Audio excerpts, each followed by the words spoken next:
एक गांव में संजू और अंजू नाम के दो चोर पड़ोसी थे, लेकिन एक दूसरे की चोरी के बारे में एक दूसरे को पता नहीं था। सुबह दोनों बहुत इज्जत से रहते थे। रात होते ही दोनों अलग अलग रास्ते पर चोरी करने के लिए निकल पड़ते थे। वो किसी भी घर में जाते उन्हें कुछ नहीं मिलता था। लाचार होकर संजू ने फेक मणि का व्यापार चालू किया। एक दिन संजू को अपने घर पर एक ट्रॉली में फेक मणि लाते हुए अंजू ने देख लिया। उस रात अंजू संजू के घर में चोरी करने के लिए निकल जाता है। वो फेक मणि उठाने की कोशिश करता है, लेकिन अचानक संजू ने उसे पकड़ लिया। क्यों रे, तू तो बहुत तगड़ा है। और अब तक क्या नाटक कर रहा था? सीनियर चोर के होते चोरी कर रहा है। अरे यार, मुझे पता नहीं था आप भी चोर हैं। मैं अनजाने में आपके घर आ गया। यहाँ पता ही नहीं चलता इस गांव में कौन गरीब है कौन अमीर है, कुछ समझ नहीं आ रहा।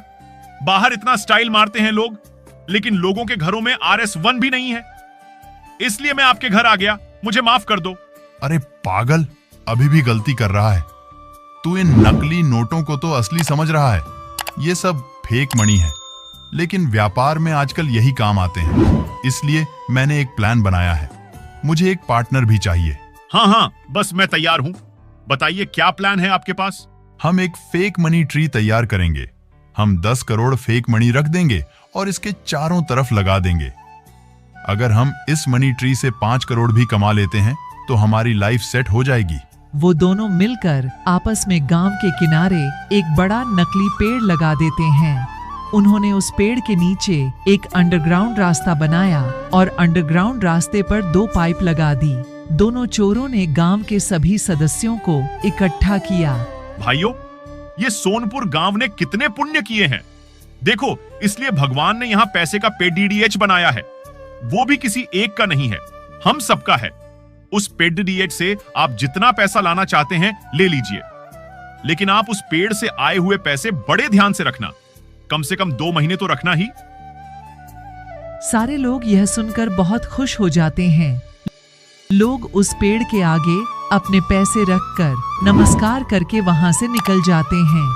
पेड़ से आवाज आती, मैं तुम सबको डबल करके पैसे दूंगा। एक आदमी वहां आता है, 2 लाख उस पेड़ के नीचे रख देता है। उसे 4 लाख रुपए मिल जाते हैं। ऐसे रोज लोग वहां आते और अपने पैसे रखते और संजू और संजू दोनों फेक मणि उन्हें लौटाते थे। ऐसे ही कुछ समय बीत जाने के बाद एक दिन उस गांव का लड़का धीरज वहां आता है। मेरे पास 10 करोड़ है। मैं पेड़ के चरणों में रख रहा हूं। मुझे 20 करोड़ दे दो। यह बात सुनकर संजू और अंजू दोनों घबराने लगे, क्योंकि उनके पास इतना फेक मणि नहीं था। दोनों सोचने लगे, अब क्या करेंगे, हम पकड़े जाएंगे। इतने में थोड़ी देर बाद पेड़ के नीचे अंडरग्राउंड में धीरज नीचे आ जाता है और दोनों को पकड़ लेता है।